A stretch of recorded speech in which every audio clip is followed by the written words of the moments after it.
तो आज मैं आपको एक अनोखी रहस्यमय कहानी सुनाऊंगा। अगर आप चैनल पर नए हैं तो अभी सब्सक्राइब कर ले, क्योंकि यह मेरा दूसरा नया चैनल है।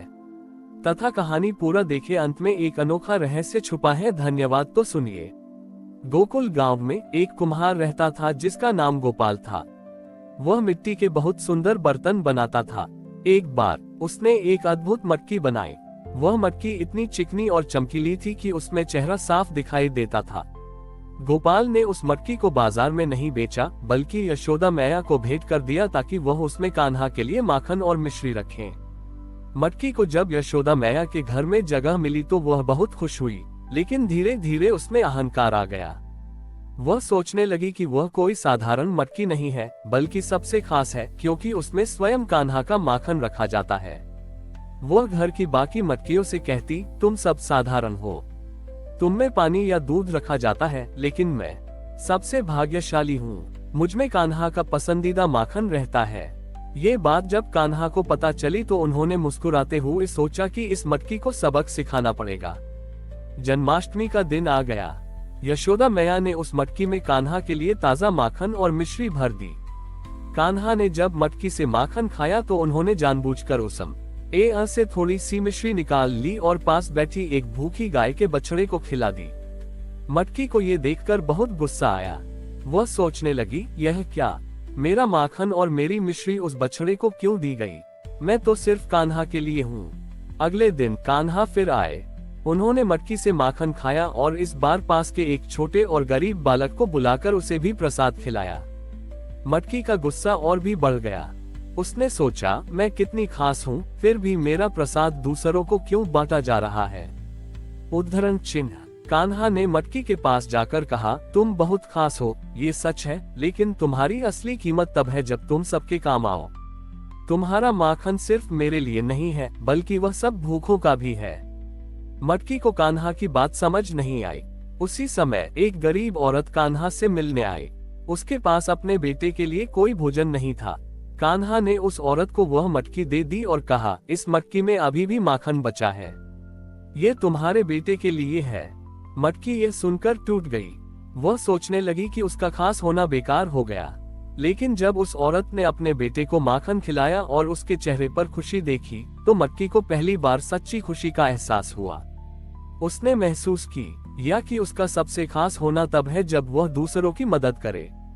उस दिन के बाद मटकी का अहंकार खत्म हो गया। कान्हा ने उसे यह सिखाया कि सच्चा सुख दूसरों को देने में है, न कि अपने पास सब कुछ रखने में। यही कारण है कि आज भी जन्माष्टमी पर मटकी को केवल फोड़ा नहीं जाता, बल्कि उसमें रखे प्रसाद को सभी के साथ बांटा जाता है। मटकी ने जब उस गरीब बालक के चेहरे पर सच्ची खुशी देखी तो उसका अहंकार पूरी तरह टूट गया। उसे अपने पिछले व्यवहार पर बहुत पछतावा हुआ। वह सोचने लगी कि काश उसे पहले ही यह बात समझ आ गई होती। जब वह मटकी खाली होकर वापस घर आई तो वह बिल्कुल चुप थी। उसने बाकी मटकियों से कुछ नहीं कहा। यशोदा मैया ने देखा कि छोटी ही मटकी अब चमक नहीं रही थी, बल्कि उस पर माखन और मिश्री के कुछ निशान लगे हुए थे। यशोदा मैया ने सोचा कि शायद अब यह मटकी पुरानी हो गई है। उन्होंने उसे एक कोने में रख दिया और नई मटकी ले ली। मटकी को ये देखकर कोई दुख नहीं हुआ। वह समझ चुकी थी कि उसकी असली पहचान उसकी सुंदरता या उसके विशेष होने में नहीं, बल्कि छोटी ही उसके उपयोग में थी। उसी शाम गांव में एक बहुत बड़ा उत्सव होने वाला था। गांव के सभी बच्चे नाच गा रहे थे, लेकिन एक छोटा बच्चा रो रहा था। उसकी मां ने उसे खेलने के लिए मिट्टी का एक खिलौना बनाकर दिया था, जो टूट गया था। कान्हा ने उस मटकी को देखा जो कोने में रखी थी। उन्होंने उस मटकी को उठाया और उस रोते हुए बच्चे के पास ले गए। कान्हा ने उस मटकी को धीरे से जमीन पर रखा और उसके टुकड़े टुकड़े कर दिए। बच्चे ने ये देखकर और जोर से रोना शुरू कर दिया, लेकिन कान्हा ने उस मटकी के टुकड़ों को इकट्ठा किया और उन्हें अपनी उंगलियों से जोड़कर एक सुंदर खिलौना बना दिया। यह कोई साधारण खिलौना नहीं था, बल्कि एक छोटी सी बांसुरी थी। बच्चे ने जब उस बांसुरी को देखा तो वह चुप हो गया। उसने उसे अपने होठों से लगाया और एक मधुर धुन बजाई। पूरा गांव उस धुन को सुनकर हैरान था। कान्हा ने सभी से कहा, हर वस्तु का अंत नहीं होता। जब कोई चीज टूट जाती है तो हम उसे फेंक देते हैं, लेकिन अगर हम उसमें प्रेम और रचनात्मकता डालें तो वह एक नई चीज में बदल सकती है। मटकी के टुकड़ों ने बांसुरी बनकर यह साबित कर दिया कि जीवन का हर अंत एक नई शुरुआत हो सकता है।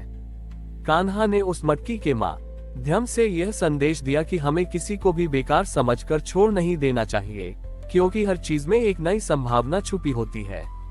मटकी से बनी उस बांसुरी की धुन सुनकर पूरा गांव मंत्रमुग्ध हो गया। वह धुन इतनी मीठी और अनोखी थी कि हर कोई उसे सुनना चाहता था। वह धुन सिर्फ संगीत नहीं थी, बल्कि उसमें पछतावे, स्वीकार और नई शुरुआत का सार छिपा हुआ था।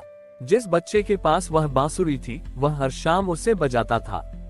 गांव के लोग उसकी धुन सुनने के लिए इकट्ठा होते थे।